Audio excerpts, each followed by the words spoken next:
Madam has joined. Yes. Good evening to all. I welcome you all for the TNFOG Bodhana, that is the PG class series. This is our 13th series.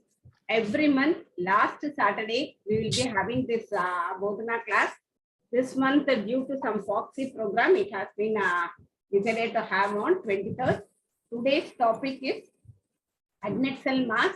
The students from Railway Hospital are presenting, and the external being from Dr. Padma from Madurai and Eptiva Madam from Chennai.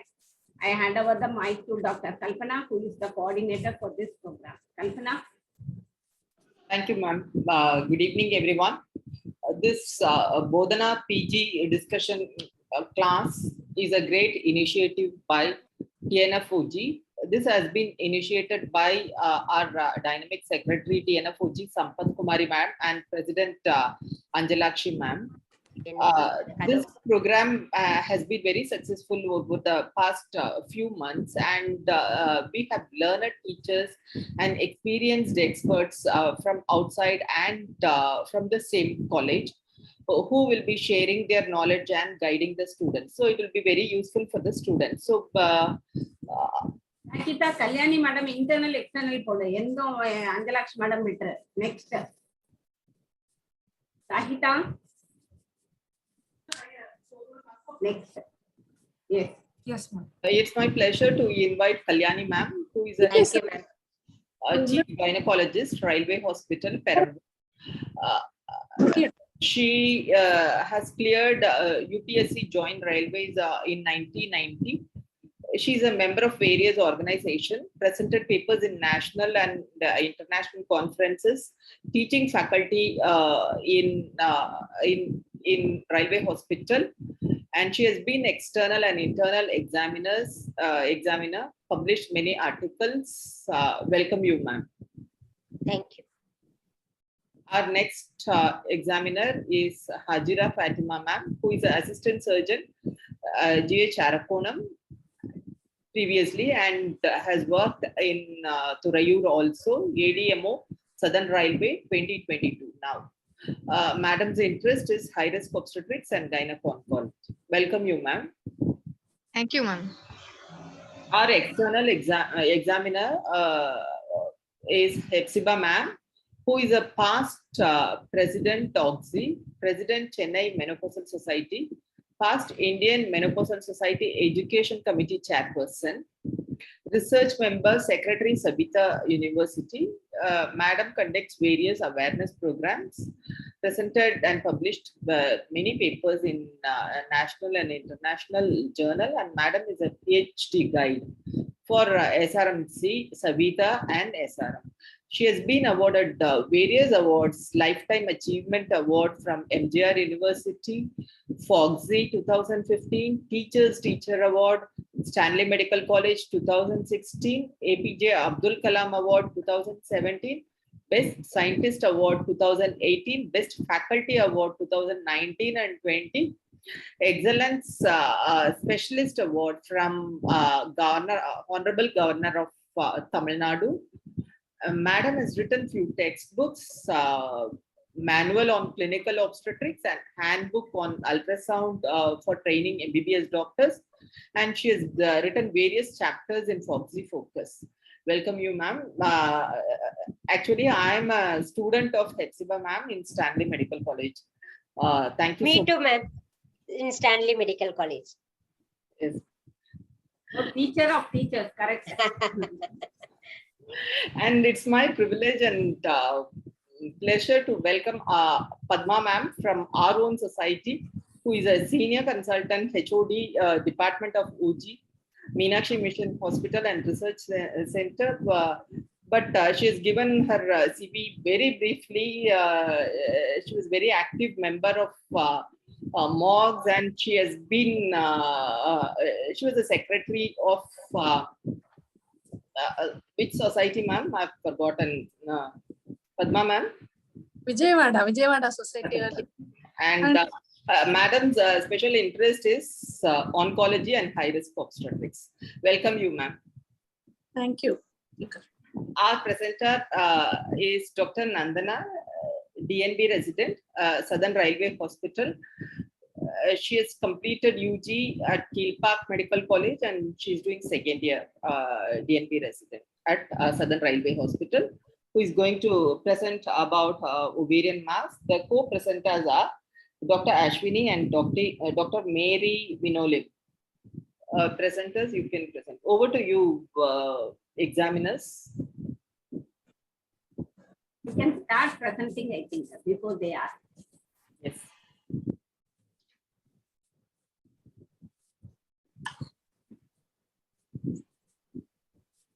Shall I start, ma'am?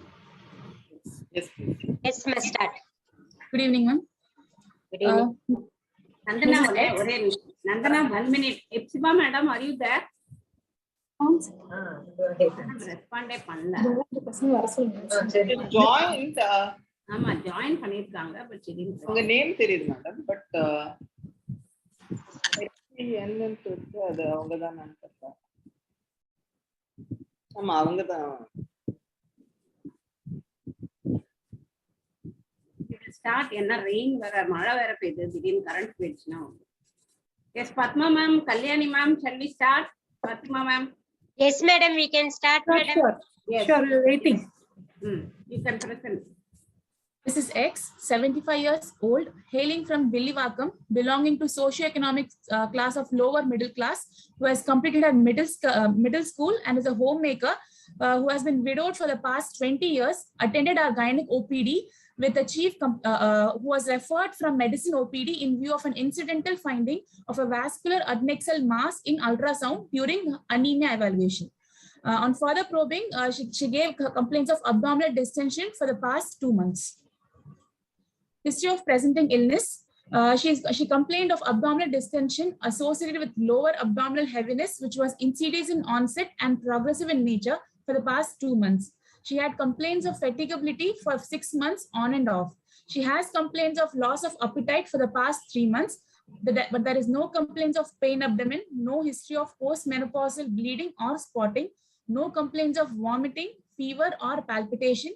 There is no complaints of swelling of legs. There is no bowel or bladder disturbance. There is no complaints of dyspnea on exertion, nor no white discharge per vagina. There is no history of loss of weight. Menstrual history.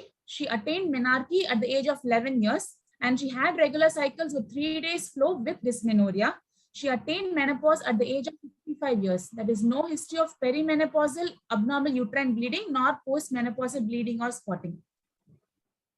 Obstetric history. She is a para 1, live 1 who delivered by lower section cesarean scar with natural conception. No artificial induction for conception was given. Her last childbirth was 49 years ago. There is no use of any modes of contraception. She is not sterilized and she is widowed for the past 20 years and is not sexually active. Past medical history. She is a known case of diabetes for the past 10 years on treatment. She is a known case of hypothyroidism for the past 40 years and she's on regular medicines for the same. There is no history of hypertension, coronary artery disease, jaundice, blood transfusion, drug allergy or any tuberculosis previously. Past surgical history, other than cesarean, she hasn't undergone any surgeries. Family history, there is no history of breast, colonic cancer, endometrial or ovarian malignancy running in the family. And as a summary, she's a 75 years old, para 1, live 1, previous LSCS in her post-menopausal status, a known diabetic and hypothyroid with abdominal distension and anemia with no contributing past or family history for further evaluation. Shall I proceed to examination? Yes, ma, please proceed. Yes, ma'am, proceed. Yes. On general examination, the patient is moderately built and nourished. She had clinically she had mild pallor. She is adequately hydrated. There was no pedal edema, no palpable lymphadenopathy in the right supraclavicular region or in inguinal region. Vitals, she was afebrile to touch. Her BP was 120/70 millimeters of mercury measured in her left arm in sitting posture. Her pulse rate was 92 per minute, regular in rhythm, normal volume, no radio delay or no radiofemoral delay.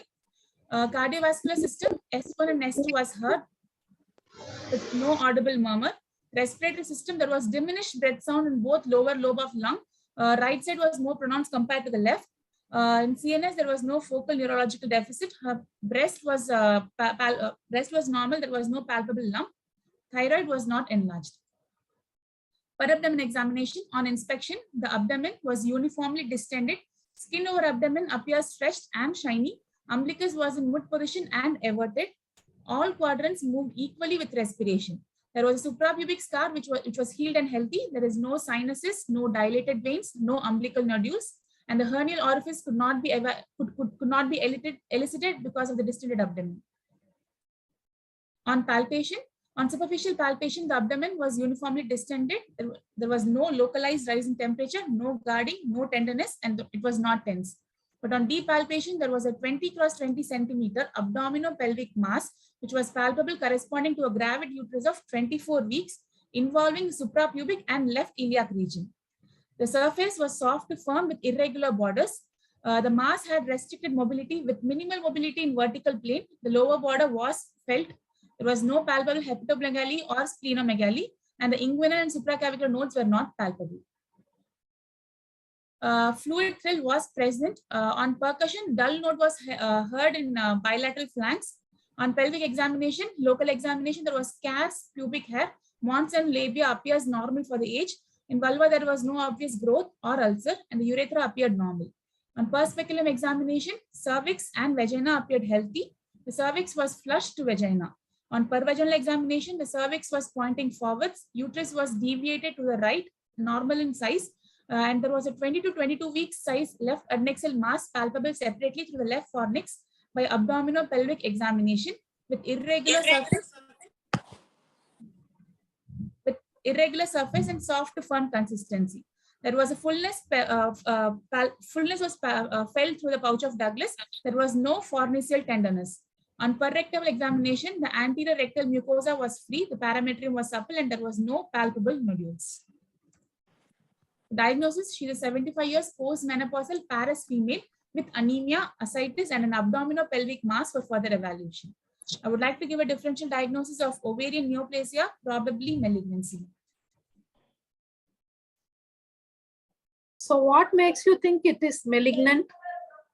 First, given her age, ma'am, she's in the late decade of life, post-menopausal female, and in my patient, she came with a complaint of an abdominal vascular mass. She had anemia and an anemia, ascites, and her symptom was rapidly progressing within a period of 2 months. So all these points towards malignancy. So vascularity was assessed in the ultrasound. Yes, ma'am. Okay. So what could be the other causes for ascites in this age group? The adnexal mass. I mean, you said DD. Okay, agreed. First diagnosis as ovarian neoplasia, probably malignant. What could be the other differential diagnosis? Tuberculosis. Tuberculosis. Okay. If it was bilateral, it could have been Krukenberg, but it is unilateral. Okay.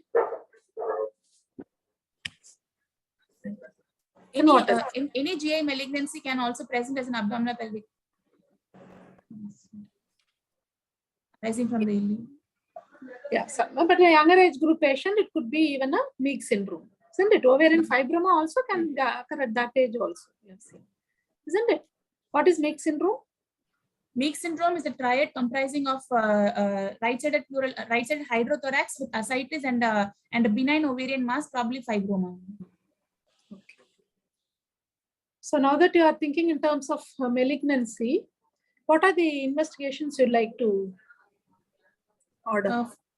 Investigations, first I'll go for routine and staging investigation. Routine investigation, what we do is she's an anemic patient.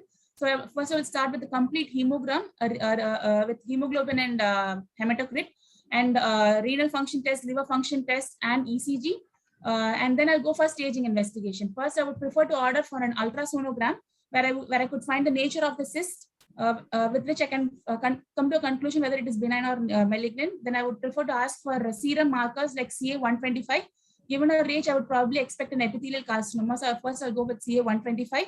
And then based on these features, I will decide whether she comes under benign or malignant category. And if further evaluation, So how will ultrasound help you differentiate a benign and malignant? there are certain features in ultrasonogram like whether it is unilateral or bilateral based on number of loculations, presence of solid areas with its size, whether it is less than 7 or more than 7 mm, presence of papillary projections, presence of ascites, and based on the vascularity of the level, I can grade them into benign or malignant features according to IOTA. Okay. So IOTA benign features, can you just list them? Yes, benign features, it is unilateral, presence of post-acoustic shadows, there should be no vascularity. If it is multilocular, the size should be less than 10 centimeter, and if there is presence of solid areas, it should be present less than 7 millimeters. And what are the malignant features? Malignant features is a multilocular cyst more than 10 centimeter, presence of solid areas more than 7 millimeters, presence of ascites, presence of at least minimum of 4 papillary projections, and presence of high vascularity. Is there any other way you can assess malignancy? Based on RMI Apart scoring, from risk malignancy index scoring, we can grade them into benign or malignant one. It is Pardon? a risk malignancy index. Okay. RMI scoring. RMI scoring. It is a product of the menopausal status and ultrasound features and CA125. A value of less than 200 would point towards benign, and more than 200, she needs further evaluation with the gynec-onco surgeon. And Do you have a CA125 values for this patient? Yes, shall I project? How much is it? She had a CA125 was 423 milligram per liter, ma'am. Milli units. And her RMI scoring as calculated came out to be 3,807, and by IOTA it came out to be indeterminate type, ma'am, because it was a unilocular cyst with other features suggestive of malignant features. Do you have any other ultrasound parameters or any other way of, more recent method of diagnosing malignancy? Anything else concerned with IOTA? This patient came out to be indeterminate, ma'am. So we could go for IOTA ADNEX model, ma'am. Yeah, good. Which consists of 10 features like age, the center from which she was referred, CA125, and remaining 6 ultrasound features. Okay. So how does, in what way assessing a tumor by IOTA ADNEX is better than the regular one? Because in regular one, there is we have this indeterminate feature where if both the features of malignant and benign features are present, she comes as an indeterminate one. So at this point, we could get into conclusion whether most of the time there is unnecessary referral even in case of benign system. But in case of IOTA, it also includes referral center is also included as one of the criteria.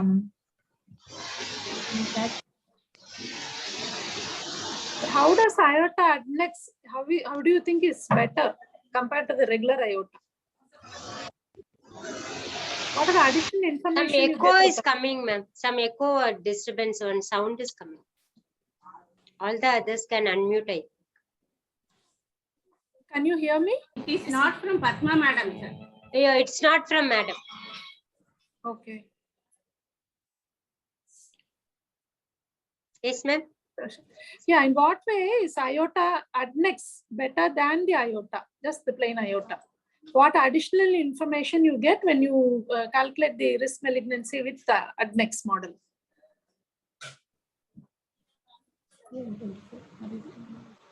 Yeah, as you rightly said, in the intermediate group, it is better that we go with the ADNEX model.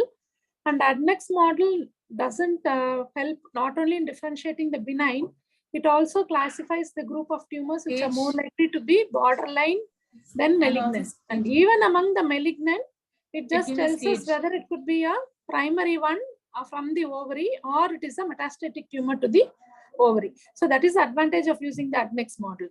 Yes. Yeah. So now how do you propose to go ahead with this? Now you know that clinically also it looks malignant and all your values here, 125 is elevated, your IOTA score and your RMI, everything points it towards malignancy. So now what do you want to do? Now that I've done an ultrasonogram and a serum arc has been done, I would suspect metastasis to be present. So I did one chest X-ray and I did one CT abdomen pelvis, ma'am, in which I found a pleural effusion was present, but with no other extra intraperitoneal extra metastasis was seen, ma'am. So then I went in for ascitic fluid tapping as well as pleural effusion tapping was done, and both were suggestive of malignancy. So then I graded the patient into CA ovary stage 4A, and based on the site and based on a cytology, and I did one ultrasound guided biopsy. CT guided biopsy of the lesion. CT guided biopsy of the lesion was done, and it was suggestive of high grade serous carcinoma, ma'am. So No, what? Just 1 second. Just go back to the previous slide.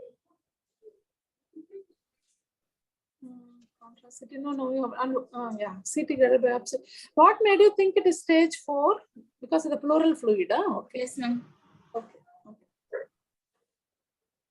Okay, yeah, go to the next one. Of the two, which is better, a CT or an MRI for gynae malignancies?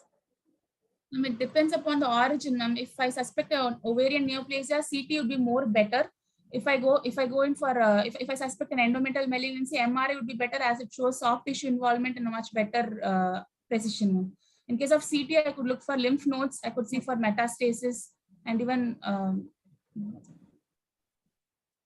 Yeah, I suppose it's a bilateral tumor. Will CT in any other form help you in clinching the diagnosis? I mean, you were just saying Krukenberg's and all, right? Yes. You give some little contrast enhanced CT, you will know whether there is any. Yeah, because you said it is a vascular tumor also, isn't it? So we can know whether there is any other primary elsewhere. I mean, basically to rule out a Krukenberg's tumor. Yeah, next slide.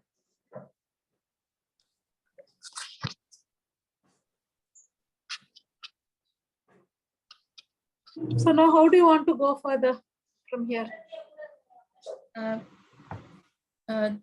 patient is a case of CA ovary stage 4A and she's high grade serous carcinoma. So first I would plan this as she comes in a stage 4, it would be ideal to give her a neoadjuvant chemotherapy followed by interval debulking surgery. So first I would go with the first line chemotherapy, 3 cycles, and then I would assess regarding whether it is operable or not, whether optimal cytoreduction could be achieved or not. And then I would plan for, if it has been achieved, I would go for interval debulking surgery. If not, I would give further 3 more cycles can be given. So what are the drugs you prefer to give as a part of the neoadjuvant chemotherapy? Which is preferred? The injection carboplatin and paclitaxel in combination can be given. What dose? How will you give?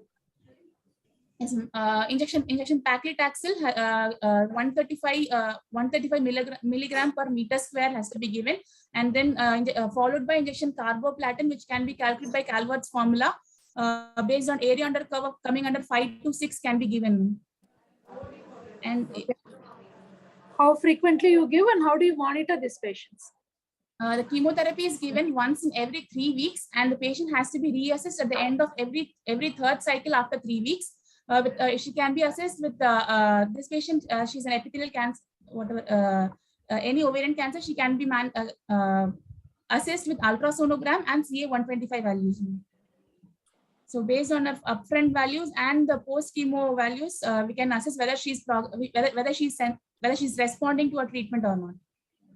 Okay, what are the other parameters you look for to assess the responsibility of the patient? Any patients, first her clinical examination plays a vital role. I'll examine her from top to bottom, including her vitals, her lymph node status. I'll look for the size of the lesion, whether it is decreasing or not. And then what will be the first thing which will disappear? She had both dissolution of ascites. Isn't it? She had ascites and pleural effusion, right? So as the patient responds, the first thing to disappear will be the ascites. Why should a patient have ascites? Because ovarian malignancy is a peritoneal disease. So in case of peritoneal disease, because of increased irritation, there is excessive secretion. And because of the plugging of the carcinogenic cells, there is decreased absorption into back absorption by lymphatic channels is obstructed. Okay. So now you have given 3 cycles, and then what you see now is that she has not responded adequately. Initially, what was the size of the tumor? You said 20? 20 into 20 centimeter. 20 into 20. Okay. So now then it has just come down to around 16 into 14 or something like that. So now what will you do?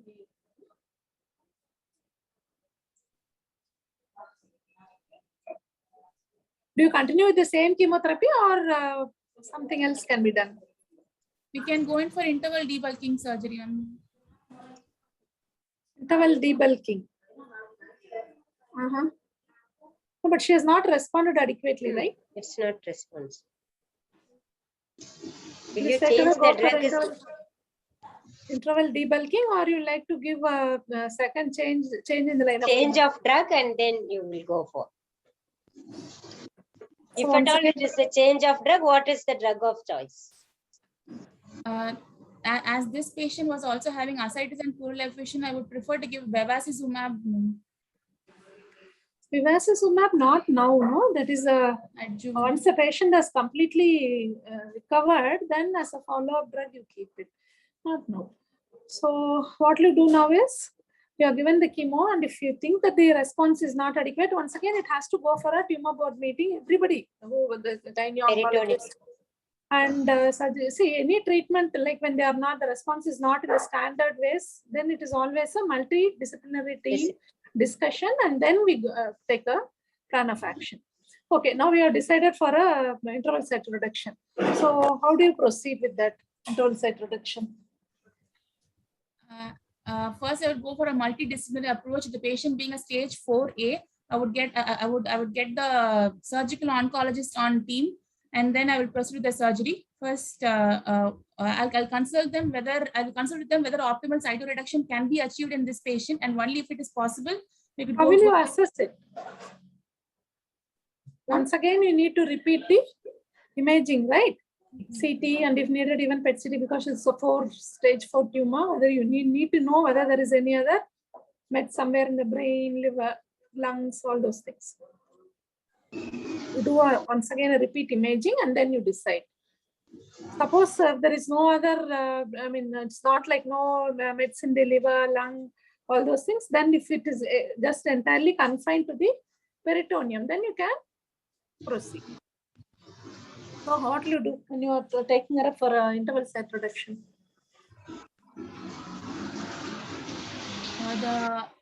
What are the steps? First, the abdomen is opened by a midline vertical incision. First, ideally, a mini laparotomy is done, and first the patient is assessed whether she's inoperable or not, and then the incision can be extended from the xiphisternum to the symphysis pubis. So first, Just wait a minute. Is there any other way you can assess the operability of the tumor? Diagnostic D-lap and proceed. Laparoscopy. Yeah. Say one day, is there any other pointers? Say, suppose, okay, this patient we are taking her for secondary site reduction, even that otherwise also. It's a primary site reduction also. In the imaging, when you do a CT scan, is there any pointers to say that you are unlikely to be in a position to complete the surgery?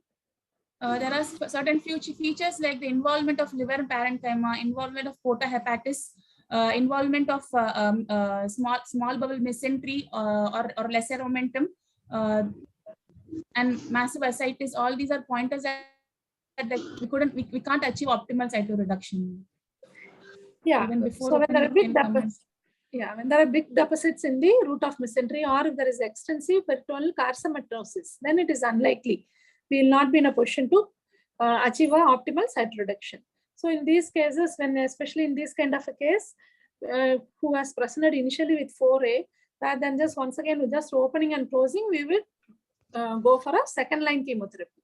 Or otherwise, if there is no features of any disseminated carcinomatosis, or the findings which you said, no porta hepatis nodes, and then nodules very close to the spleen, or intrahepatic metastasis. In those cases, we can go ahead with the interval site reduction.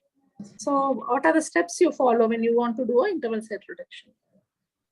First, the abdomen is opened in layers, and then first I'll inspect starting from the cecum, the right paracolic gutter, the ascending colon, the right subdiaphragmatic area, the upper surface of liver, and then the subdiaphragmatic area, the transverse colon, in the left subdiaphragmatic area, left paracolli gutter, descending colon, the sigmoid colon, rectosigmoid junction, the sigmoid and entire of the pelvic cavity is assessed.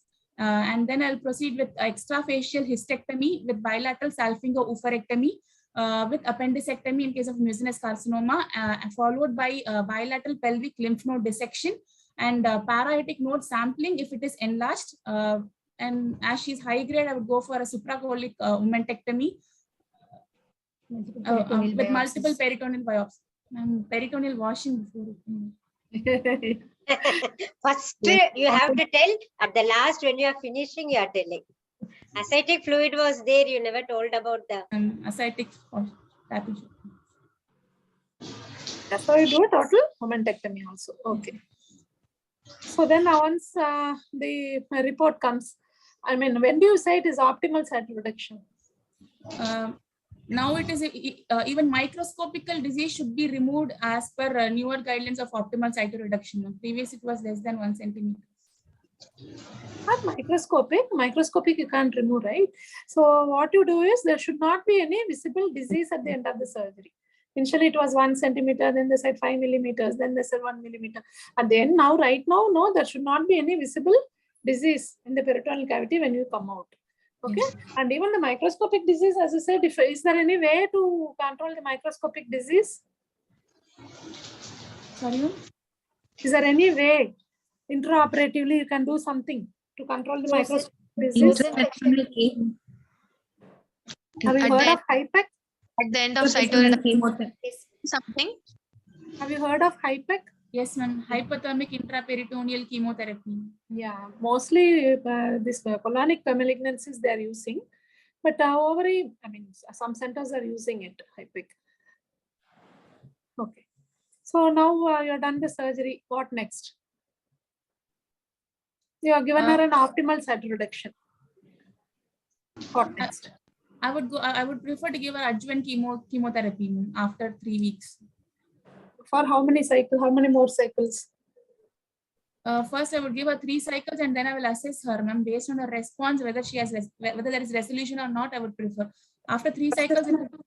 Assessment is based on CA-125 and ultrasonography. HCT. Yeah. So the CA-125, that's the serological markers. We keep following them with that, and then we even there is a recurrence of disease as the first parameter to go up. So we have to keep monitoring these patients. Okay.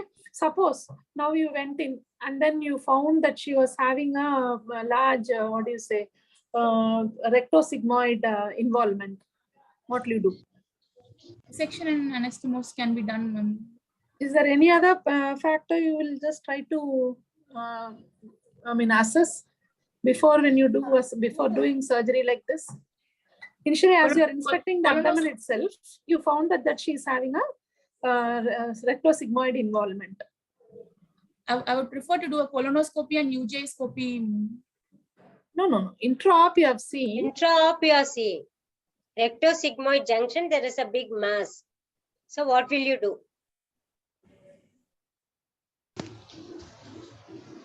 Because it's usually in the ovaries there's a contiguous spread. It just goes into the rectosigmoid. It's very close by, isn't it? Intensive surgery. See, that's what. See, whenever you want to do resection anastomosis or even a colostomy, those kind of more moribund surgeries, you have to go for a proper assessment.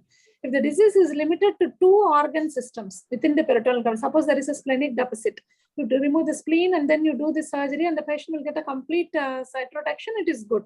But on the other hand, if the patient has got multiple deficits along the intestine, you cannot just go on doing multiple anastomosis, right? So in those kind of cases, it's better not to give a more moribund surgery in the form of a colostomy and other things. You cannot just do a perfect job at one place and then leave the other end. So at the same time, the patient should be in a good condition to withstand the further, post-operative period and the further chemotherapy also. do more extensions, and there's a perfect surgery and no patient. That's also not acceptable, right? So they always say you look, if at all, it is just involving 2 organ systems, and you can tackle that and then give a patient a good cancer, zero disease, then it is worth it. If there are multiple peritoneal, mesenteric deposits, peritoneum, you can always do a peritoneectomy. But on the other hand, you have to do multiple bowel resection anastomosis, then that is not acceptable. Rather, we'll give a second line chemotherapy and then go in again. So what is the other complications which can happen in these patients in the post-op period?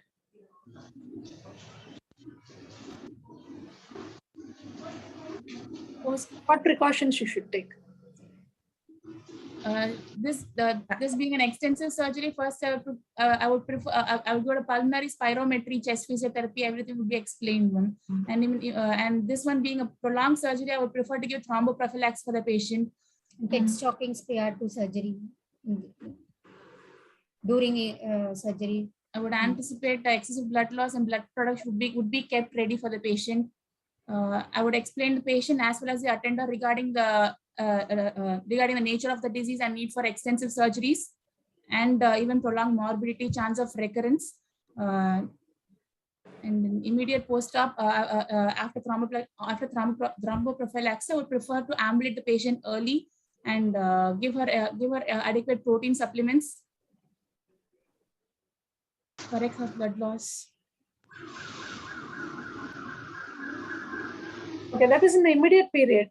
So what can happen? What are the other surgical complications which can happen? Presence of residual disease. No, you have done an optimal set reduction. The patient is under follow-up. So what instructions you will give the patient when she is going home? I would ask her to review back after 3 weeks. Yeah, so when you do that's fine. But when we do this kind of extensive surgeries, there's a higher chance of bowel obstructions, both subacute and acute bowel obstruction. The incidence is a little higher, isn't it? Yes. Paralytic ileus, bowel obstruction.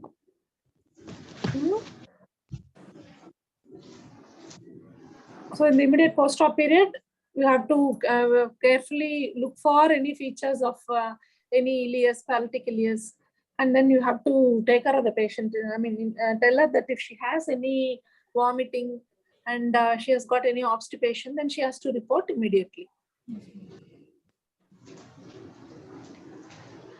Hello, am I audible? Yes, ma'am. Yes, ma'am. Yes, ma'am. Right. Yeah. So this is for epithelial tumors. What are the other tumors which can occur in this age group? dysgerminoma, ma'am. Dysgerminoma. In this age group, 75 years is your patient. Madam is specifically asking in this age group, what is the other tumors you will get?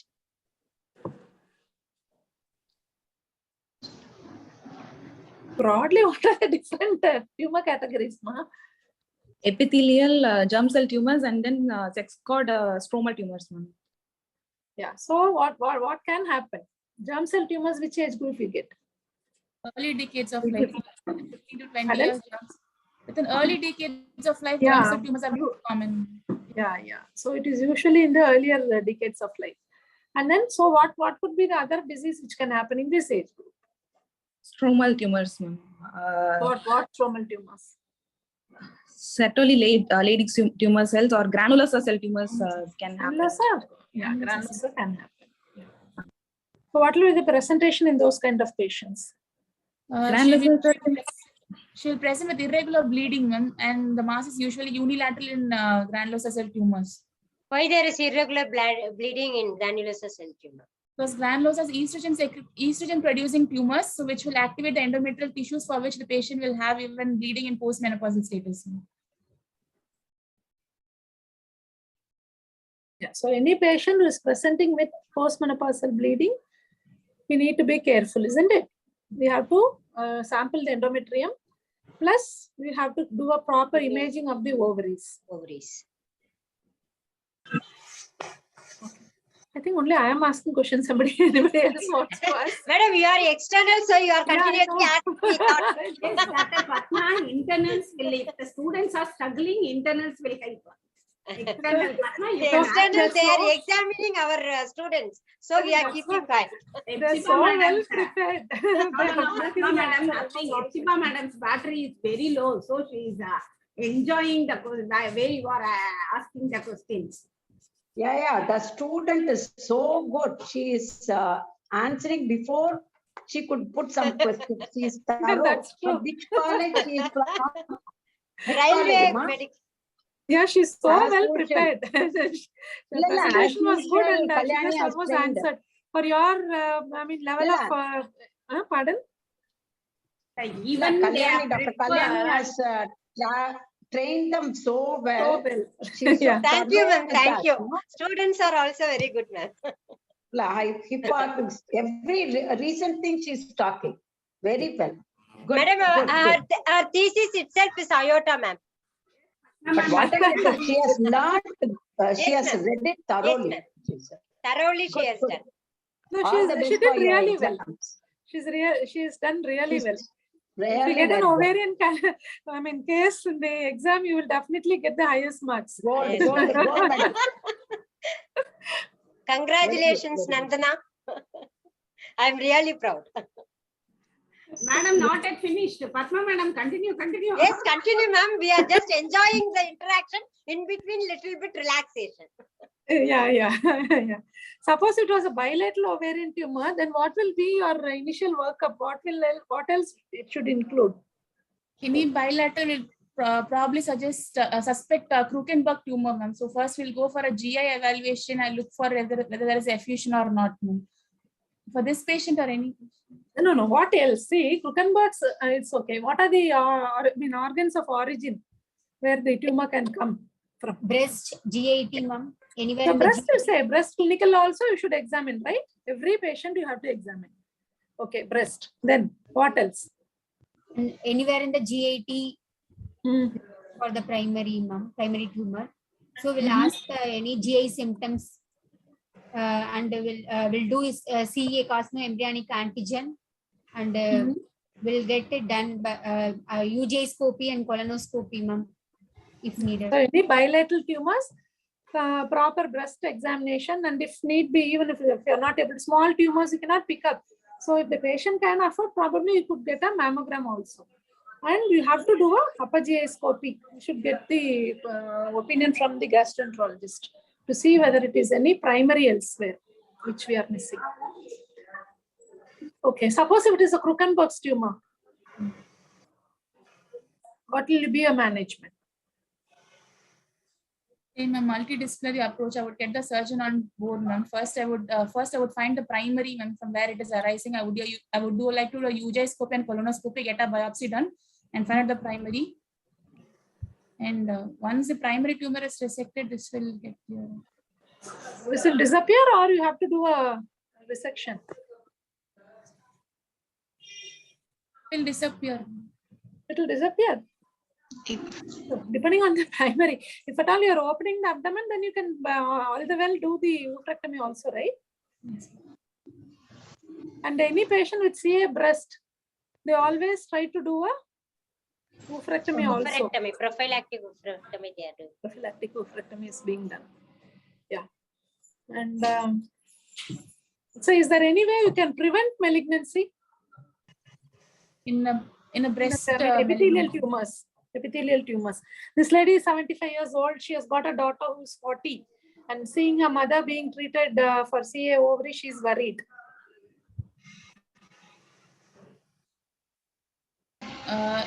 OCP has got a protective factor in case of malignancy. For a use of 5 years continuous use, she gets a protection from malignancy for about 50%. So if I would suggest OCP for her daughter, and once she has completed family, What else can be done? Genetic testing can be done, ma'am, for a BRCA. Okay, BRCA, Lynch-Nayan syndrome, all those things. Okay, but then as a risk reduction procedure, is there any surgical procedure you can do? Risk reducing salpingo oophorectomy. Oophorectomy, okay, but then oophorectomy at a younger age group has got its problems. Tubal ligation we can do. Tubal ligation, we can do a salpingectomy, bilateral salpingectomy, isn't it? A risk reduction. Risk reduction salpingo-oophorectomy is an accepted treatment, as rightly said. So initially, when there is a high risk, family history, there is a high risk, possibility of getting malignancies are running in the family. You initially put the patient on oral contraceptive pills, and once she reaches around 40 or 42 years of age, then probably we can go ahead and do a risk reduction salpingo-oophorectomy. Have you heard of the stick hypothesis? Stick hypothesis. What does it say? Stick. STIC. Stick hypothesis. So basically, they say this ovarian CA is an epithelial tumor. It is a Mullerian tumor, and the tumor usually originates from the fimbrial end of the tube. So when you do a salpingectomy, so that's why when we do a hysterectomy and we want to retain the ovaries to reduce the risk of malignancy, we can do a salpingectomy. Yeah. Okay. So suppose somebody, this patient, okay, she had a uterus and other things. Suppose somebody has undergone a hysterectomy and you have retained the ovaries, and the patient wants to know, if you retain the ovaries, will I end up in any trouble later on? So how will you counsel her? Any patient, age of the patient. No, see, we retain the.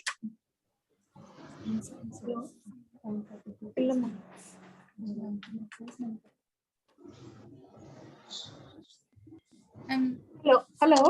Yes, ma'am. There was some disturbance.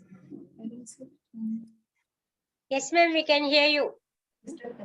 Yeah. See, suppose your patient is asking you, see, we try to retain the ovary only in a premenopausal lady, isn't it? Yes, So when you are doing a hysterectomy, you are retain the ovaries. Patient is asking me, will I go for any trouble later on? Ma'am, I would counsel the patient that the incidence of ovarian malignancy is about just 0.5 to 1.5%. So for that minimal reason, if we do oophorectomy, the complications of early menopause would be much more higher compared to this meager incidence. And so I would counsel that she has a risk, but early menopause has even greater risk. That's true. The risk of, so we always have to say, when you retain the ovaries, 1 in 100, 1 or 2 in 100 can develop benign cysts in the ovary, and 1 in 1,000 can develop a malignancy.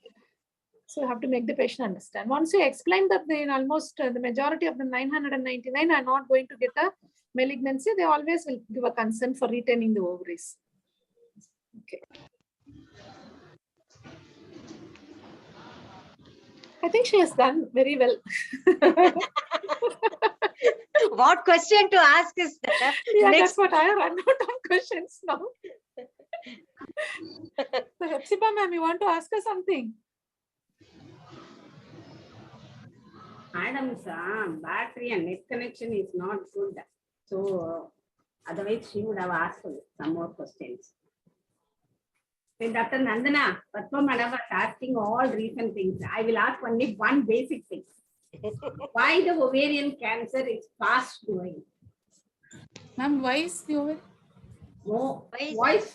Why the ovarian carcinoma is fast growing? Mostly the fastly growing tumor.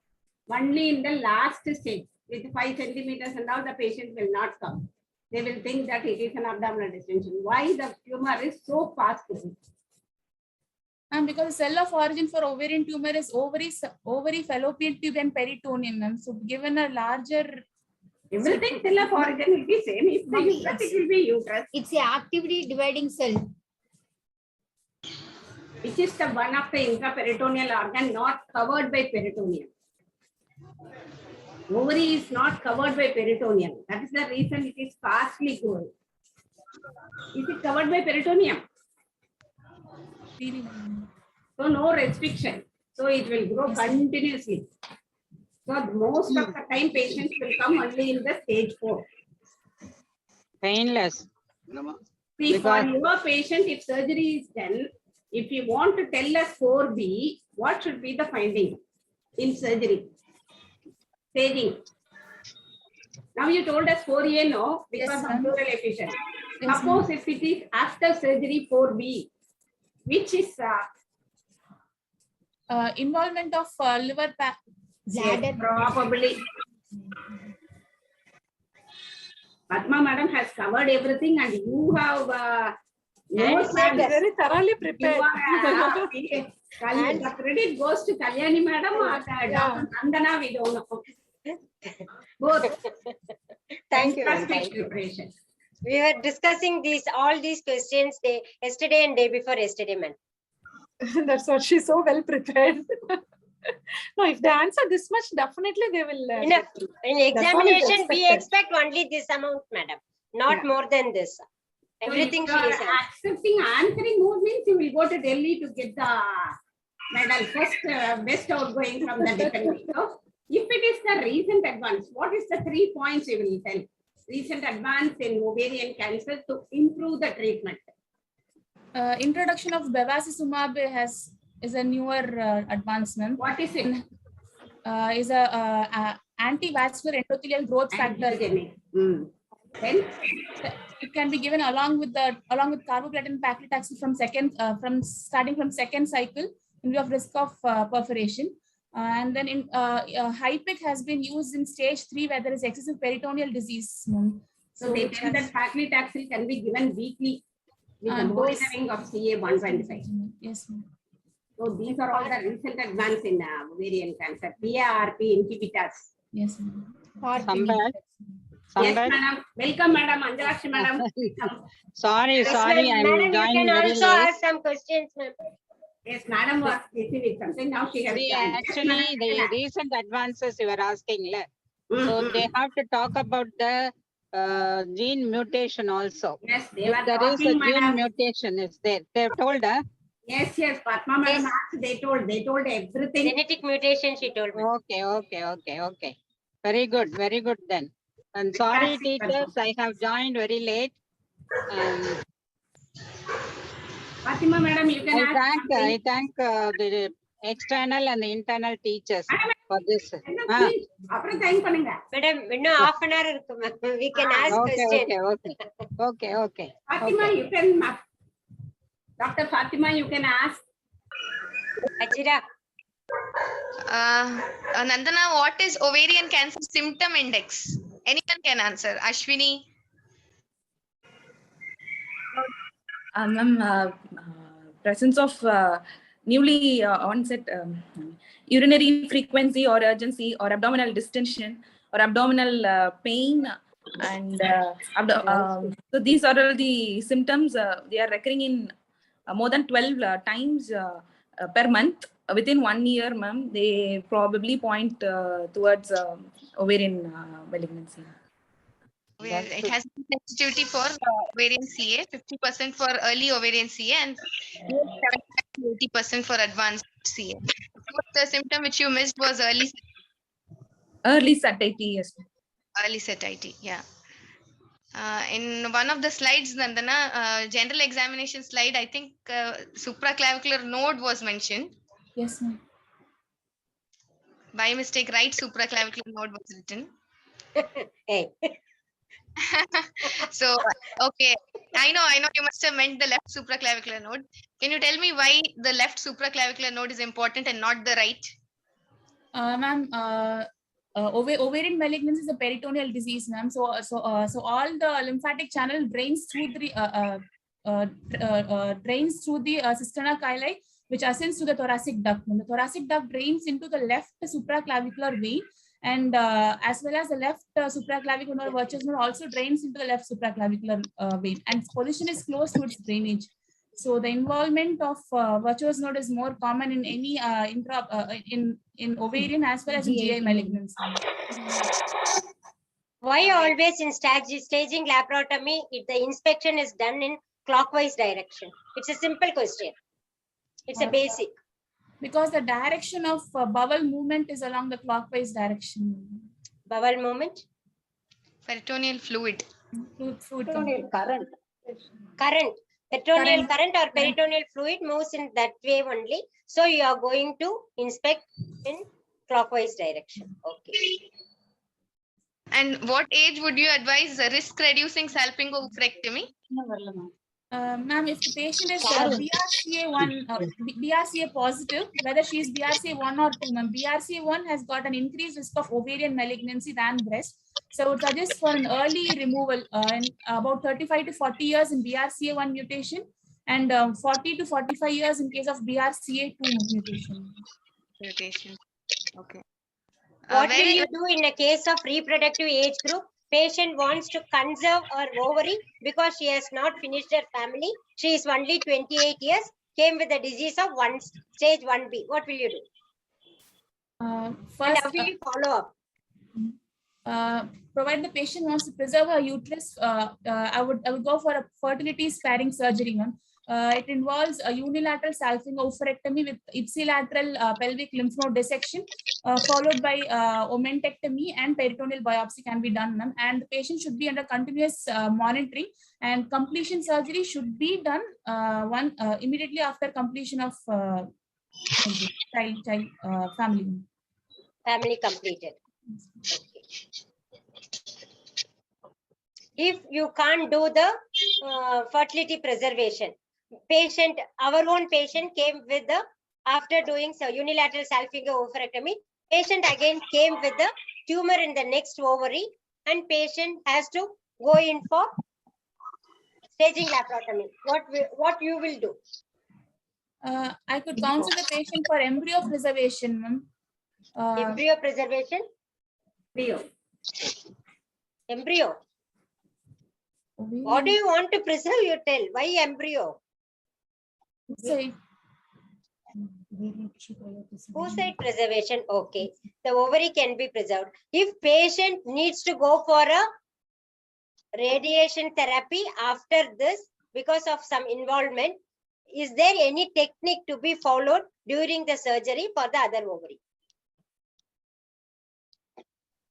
Ovarian transposition. Transposition of the colon. What do you mean by ovarian transposition, and where the ovaries will be transposited, and how will the blood supply will be maintained?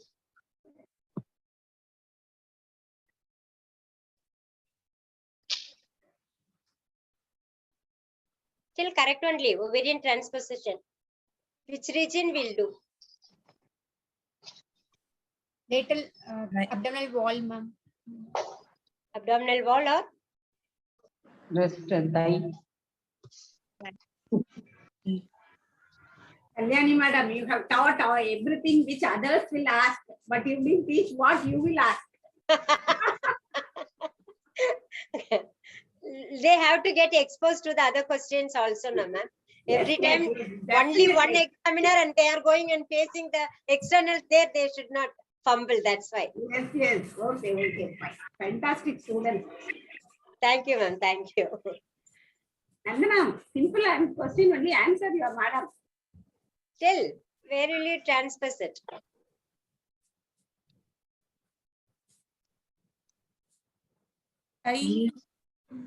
Madam already told the answer. Yes.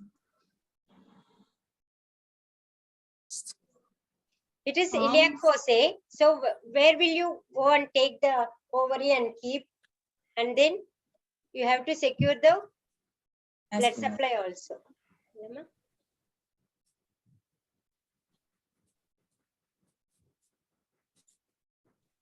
Okay.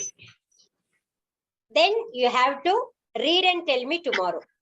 I am not going to tell you the answer now because you have to do a vast reading. Then only you will find in recent advances, this is also included. Okay. Madam, 60 more students are there. Your students will tell tomorrow for you. Other students, around 75 has registered in spite of all programs. So always, this is not exam. Please tell the answer. No, madam. Actually, what madam told is correct, madam. Medial side of the thigh or the breast, where the exposure can't be done, radiotherapy can be given in the abdominal cavity, or any intraperitoneal chemotherapy can also be given. The blood supply should be maintained in such a way that it will form the collaterals. So that place only we have to give. And if you have to identify with the level of estradiol, serum estradiol, and know whether the patient is having the functional ovaries. If the patient is not having the functional ovaries, then there is no idea of preservation of the ovaries at all. So serum estradiol will be the marker of follow-up. Yes. The most the other students are also around. Yes, madam. Yes, madam. Sorry, ma'am. Sorry. No problem. No problem. Okay. Liver surface is got involved. Okay. When we are doing the staging laparotomy, I am doing and I am palpating the liver surface, external surface, and some this thing I am seeing, and what may be the stage of the disease if the liver surface is involved. When only the liver surface is involved, it comes under stage 3C, ma'am. Okay, but then stage 4B, what will be the involvement? When the liver parenchyma is also involved along with inguinal lymph nodes and other distant metastases, it comes into stage 4B. ma'am. Especially liver parenchyma, especially one keyword, porta hepatis. Okay. Ma'am, any other question you can also ask, ma'am? I think they have answered. Only one thing we can ask is, what is the incidence of ovarian carcinoma? Throughout lifetime, there is 0.5 to 1.5% incidence of ovarian malignancy. ma'am. She has already told that, madam. What is the First or second? From the women, is it first ovarian cancer or second cancer or third cancer? Which category it will come? This is the first, ovarian cancer is the first cancer in women, or CS cervix, or which is the... So ask for 5-year survival rate. Ma.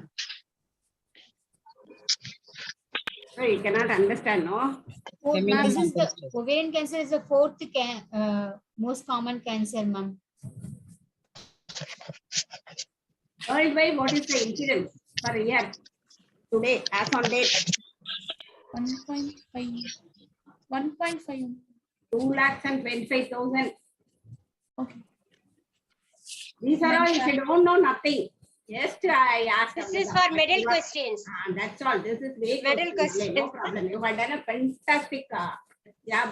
And Padma madam, Fatima madam, Kalyani ma'am, and everyone has asked all possibilities. So ovarian cancer. You can do some PhD in ovarian cancer, I think. Fatima madam. Survival rates. Yeah, survival rates only I was also asking. What is the survival rate of stage 1, stage 2, stage 3 and stage 4? Yes, Percentage, Novak has clearly given. In case of stage 1, the 5-year survival rate is high, about 86%. In stage 2, it is 70%. And then it gives halved. In stage 3, it is 35%. And in stage 4, it is 18%. 200 ml this all. Okay. That So will how come will to you follow up an ovarian cancer 10%. patient for the first 5 years? Because 5-year survival rate only always we are talking about. After that, when they are living, then it is an annual follow-up. But what is the 5-year follow-up? Unmute பண்ணிக்கோங்களேன். Yes. After completion of surgery and adjuvant chemotherapy, once a patient has attained resolution, I would advise the patient to review once in every 3 months for the first 2 years, and once in 6 months for the next 3 years, followed by annual lifetime till her lifetime. And during each and every visit, I would like to examine the patient from head to toe, including her lymph node status, presence of any mass, along with screening and serum markers, that is ultrasonogram with CA-125. Patient has come after 6 months of chemotherapy. Again, a lump in the abdomen. What will be the diagnosis? Staging laparotomy done. And how will you proceed? First, I would like to do an ultrasonogram and confirm whether there is and confirm that it is not a lymph cyst or any. What do you mean by lymph cyst and why it is common in ovarian after staging laparotomy? Because in staging laparotomy, we do excessive lymph node dissection, ma'am. So the lymphatic channels, there is no way for the lymph to get drained, which forms an encysted collection, and looks like a lymph cyst in ultrasonogram. Okay. If it is not a limb cyst, then what will you think and what will be the disease called? After 6 months of completion of chemotherapy, if there is a disease, I would call it a recurrence, and if it is more than recurrent disease. Okay. And how will you treat the recurrent ovarian CA? First, you tell us what is Chemotherapy. and platinum refractory and platinum sensitive disease. Then you will be able to answer how you treat the recurrent. Now that the patient has recurred after 6 months of completion of chemotherapy, I would she's probably a platinum sensitive disease. She has a platinum sensitive disease, and I would like to give a few more cycles of platinum chemotherapy. If the recurrence had occurred before 6 months, I would like to give for go for other chemotherapy. Okay. Okay. This patient, something else I wanted to ask you.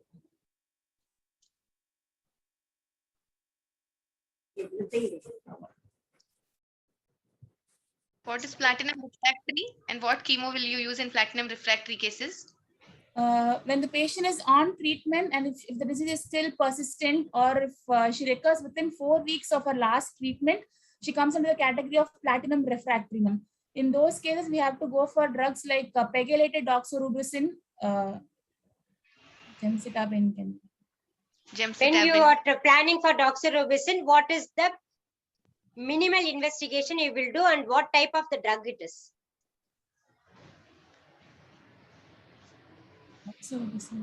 Cardiotoxic. It is a cardiotoxic. You have to evaluate the cardiac condition of the patient either by ECG and echo. If she is having a cardiac compromising diseases, you won't go in for a. Doxorubicin is called as what drug? Red devil drug. Devil's drug. Red devil, cardiotoxicity. So you should be very careful. Patient comes with after the surgery with the unilateral pedal edema. First, I would suggest lymphedema. Very good. Then I check for any recurrence, whether there is still an abdominal mass which is putting pressure on the vessels for which she's getting unilateral pedal edema. Okay. How will you assess the patient? What are the mode of imaging you will go in for a recurrence of the disease to know whether she is having the pressure? Because already she has undergone a maximum debulking surgery. Now she has come with only pedal edema. Complaint is only pedal edema. What will you do? I will have to do a venous Doppler for that limb. Okay. So what are you suspecting if you tell it's a venous Doppler? Are you suspecting DVT? Yes. Okay. Wrong. So pressure is relieved. If she is having only unilateral, you can talk about DVT and all. Yes. But don't deviate from this thing. It is a pressure over the thing, and you have to again see for with the imaging modality, or because already every imaging modality has been tried, you can now it is the time to go in for the PET CT and for seeing the infiltration and pressure over the IVC and the ovarian vein and all. So you have to see that, and then the pedal edema, it's if everything is normal, you need not worry about, and DVT also ruled out, should be ruled out as you told, because DVT is common. Why usually anticoagulants are given in extensive pelvic surgeries? It's given as a thromboprophylaxis because most of the surgeries takes a longer duration, and in case of extensive surgeries, most patients don't ambulation. Ambulation. Early ambulation, it is not common in these patients. So we are always giving a extensive surgery, long time on the table, and then they can't get ambulated within 48 hours because of the extensive surgery. So you can give a anticoagulant. Okay. Any other questions, madam? Everything I asked. Everything is covered. Padma madam also asked everything. finished everything from the FIGO starting from the symptoms to latest management. Fantastic Percentage student. also, incidence percentage, life, this thing, expectancy, everything till the last breath also we covered. Yes. Anything else? Hajira, anything else, Hajira? Yesterday, anything recent advances you can manage to get questions? Ma'am, they have spoken about it, ma'am. PARP inhibitors. Okay. Yes, PRP inhibitors already. Another one thing I saw, that is CAR T cell therapy. But I'm not very sure about it, so I don't want to. That is, it is a chematic antigenic receptor T cell therapy, it seems. Okay. Sometimes some examiners will be very crazy about the latest thing. CAR T Yeah. cell. What is Sometimes they ask. CAR T cell? Yes, ma'am. Like that, if they are asking, means it is one of the immunogenic therapy. Chematic antigenic receptor T cell therapy. Okay. Other And than what that, is- everything. Like RMI is, what is Roma index? What do you mean by Roma? He told, I think. She told her With the iota, they had told us. with iota. ROMA, Roma, you told already. Then anything else? I don't know. That's everything they have covered. This is more than enough, I think. Enough for the final year examination of exit of post graduation. Madam, Yes. call me as examiner for them. Recommend Definitely, ma'am. recommend my name, because it is easy to give marks for these students. Definitely, ma'am. I'll call you, ma'am. But these people will be going somewhere, ma'am. I am conducting final exam from last year, but our students are going. If I conduct in my center, they won't post my students. Yes, they will go to Zitmar. Sambat Kumari ma'am, a small tip. Just ask the DNB board where these students are going a few years ago as an examiner. That only I Yes, told them. ma'am. Recommend That my we name. can do. That we can do. NBEMS we can ask. Last time they went for Apollo, I think. No, Coimbatore, Ramakrishna. No, last students batch went. Anyway, all the best. Best students, madam. Credit goes to you and students. Thank you, ma'am. Thank you. Good Thanks luck, a lot. good luck. I Kalyani am is so- humbled. Yeah, I know. You have done a good job in training them up. Madam, last year gold medal went to Railway Hospital only, madam. Sneha Sethumadhavan got it. Yes, she only did DNB. the, Yes. also she only did the Yuva oration. Yes, madam. Yes, Menopause Society. and Menopausal everything. also, she was international quiz, she is selected. And we Yes. have got selected hat trick. I have already told it. Three And Nandana persons will from also Railway be- Hospital consecutively they were selected for postmenopausal. Yes. From 1981, this railway hospital is having a good name. Okay, so keep it up. Nandana, Thank you, should ma'am. get Thank the- you. Thanks a lot. Thanks. So I thank Dr. Nandana and the presenters and the internal teachers, Dr. Kalyani, Dr. Fatima, and the external Dr. Padma and Dr. Epsiba madam, and our president, Dr. Anjalakshi madam, for the wonderful discussions on PG class on ovarian mass. Madam, Nandana, Bodhana is a very good platform for the PGs to learn so many things because all of Yes, us ma'am. are here in the same platform. So best thing, always share this thing, madam. Only last time when you came as an examiner, we came to know about Bodhana. So please We- include Railway Sure, Hospital also, ma'am. I will send Whenever the link. possible, we'll also participate, ma'am. Normally we used Yeah, to have probably, 400 ma'am. All the DNB hospitals, we can bring it under this Bodhana scheme. Yes, Yes, madam. ma'am. From Yes. first time we the DNB from E-Road presented. So I include everyone, not only the MD OG, and I include FNP also. But we have done almost 13 series. But best of the series is today. Students are very, very good. Thank you so much. Credit Thank goes you, to Dr. Kalyani and team. Teachers, Thank you.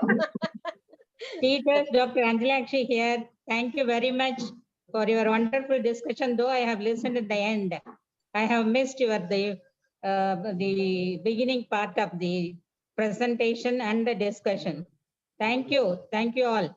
We have a Thank you. wonderful Sambat, president. forgive Yes, me, madam. forgive me for joining late. No, madam, nothing. No, ma'am, nothing. not, sir, not at all. Examiners were asking Yes. fantastic. Okay. No problem. Okay, Thank you, okay, ma'am. Okay, Thank you, bye. ma'am. Thank you, ma'am. Bye. Thank you, Bye. Sampath ma'am. Bye, bye. Students Padma ma'am, are bye. Bye. Padma ma'am, bye. Bye, bye, bye, Yes, Kalyani. Padma madam was Bye, also- ma'am. Thank you so much. Okay, bye. Bye. not only